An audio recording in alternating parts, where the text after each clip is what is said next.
The cold night had settled heavily over the city, the kind of night where even the streetlights seemed to shiver.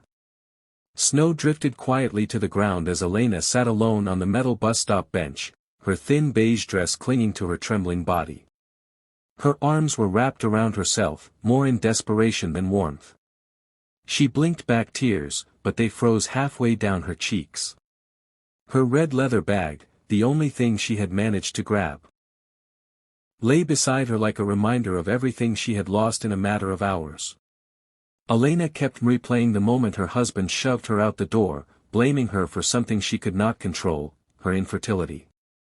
After years of suffering in silence, today he decided she was useless, and she found herself cast out into the freezing night with no home, no plan, and no one to call. The wind bit at her skin, but not nearly as sharply as the words that had broken her heart. She wanted to disappear into the snow, to let the cold numb the pain. She lowered her head, hoping no one would see her in such a condition. She had always believed life couldn't get worse, but tonight it proved her wrong. She could hear cars passing behind her, their headlights sweeping over the glass shelter, but she didn't look up.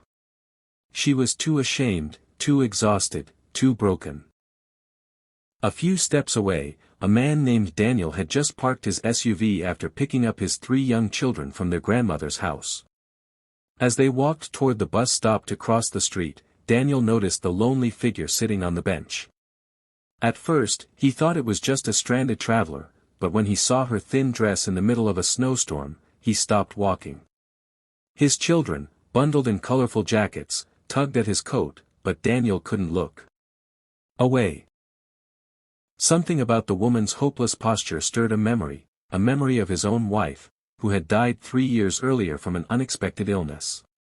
He knew what true grief looked like. His daughter whispered, "Daddy, is she okay?" Daniel slowly shook his head. "I don't think so," he said gently. He stepped closer, but not too close. He didn't want to frighten her. "Miss, are you all right? Do you need help?" he asked in a soft, careful voice. Elena stiffened, startled. She wiped her cheeks quickly, trying to hide her tears, but the man's eyes were kind, not judgmental. The 3 children stood beside him, watching her with innocent concern. She tried to speak, but only a broken whisper came out. I have nowhere to go." Daniel felt his heart twist. No one should be left alone in a storm like this. He glanced at his children, then back at her. "Please," he said warmly, "come with us. At least let us get you warm. You're not safe out here."